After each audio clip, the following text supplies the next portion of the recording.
is I'm going to give you a brief rundown of what Project Neon, how it got started, and how it's developed, and what we do with all of our clients now. We work with clients who are in use, active use, and have no intention of cutting down or quitting at this point. And we also have clients who are trying to quit, and some clients who have been quit for 2 or 3 years.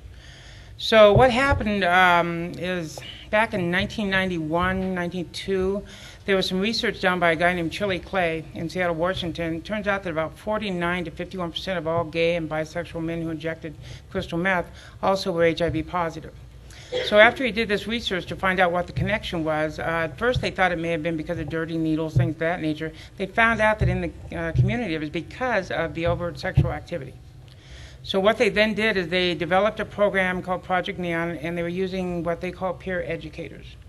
The peer educators, what they ended up doing is they would go out and they'd make contacts with people in the streets, in the dealers' houses, in the bathhouses, anywhere that they were using. They could go ahead and they could contact the people. They'd get paid a small stipend.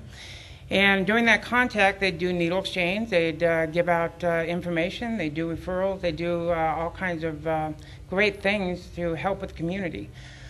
Just last year, I think we came up with, the peers actually had about 38,000 contacts that they had made, and 96% of those were male. They continued handing out all the lube, all the condoms, doing the needle exchange. What happened after that is the program kept developing, and it turns out that a lot of the guys didn't want to just get clean needles. They didn't want to just have safety messages about their use.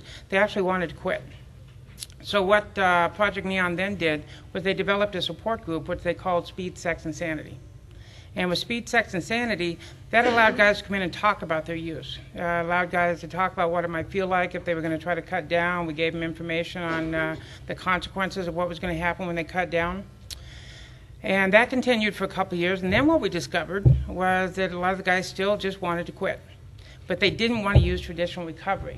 And as you may have guessed, in traditional recovery, there's a lot of stuff that goes on with 12-step. A lot of the guys in the gay community don't want anything to do with 12-step at first because they're afraid of the connotation with religion.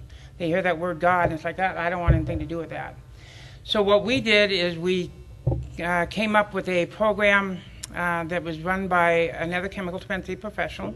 Used a lot of different tools, starting out with a matrix model, and I'm sure some of you are familiar with that particular model.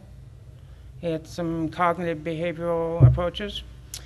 About 2 years into it, that particular person quit, and the person who was working or came in and worked on it was more of a health educator. So the whole idea with the crystal meth recovery group kind of turned more into health education again. Well, then I was brought in about 6 years ago, and I'm a chemical dependency professional. I was trained in the old style of the Minnesota model. Didn't like that model at all, didn't think it worked, so I tried to get out of the field. Went to work with smoking cessation, which was a very well accepted harm reduction here in this country. And eventually somebody tapped me on the shoulder and wanted to know if I wanted to work with Project Neon and use my harm reduction skills and the fact that I also know about chemical dependency treatment itself. And I said, sure, that sounds like a lot of fun. Came into the program.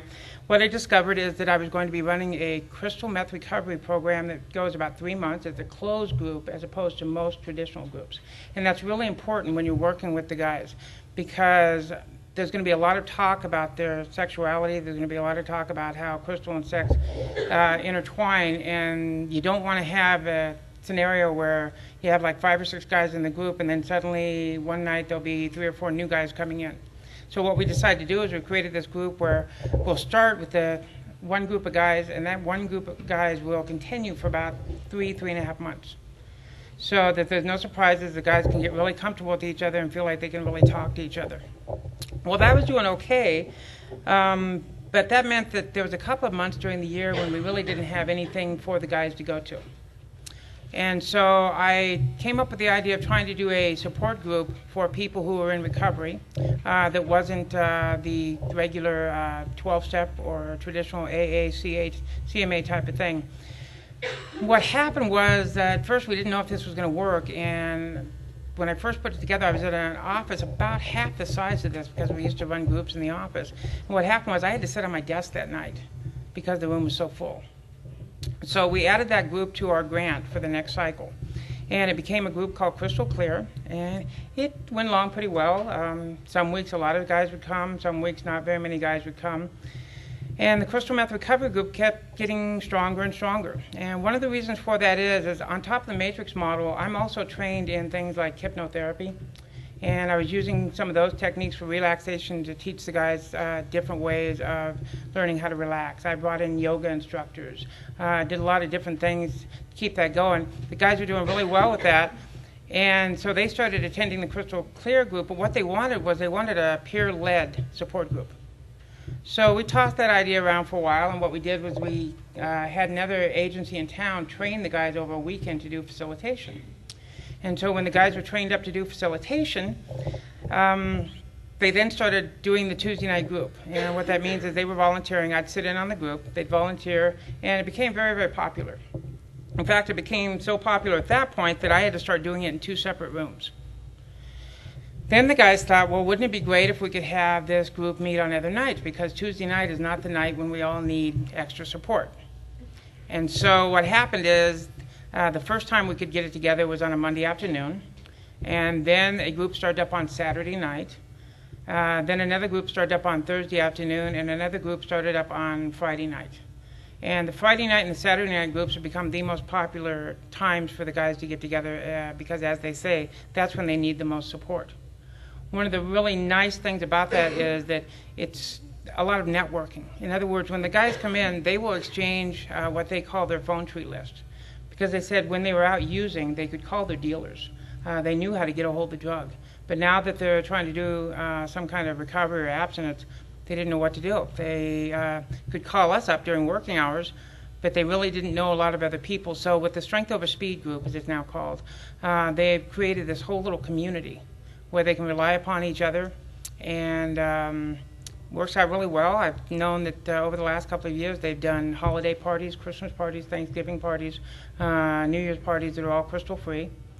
You got to remember too that in Project Neon we do not tell the guys that they have to remain absent from any other drug. They can continue to drink, they can continue to smoke pot, they can do just about anything they want. All I'm really concerned with is helping them stop the use of crystal. Interestingly enough, a lot of the guys will decide that to really quit the crystal, they have to give up the rest of the drugs too. But that decision has to come from them.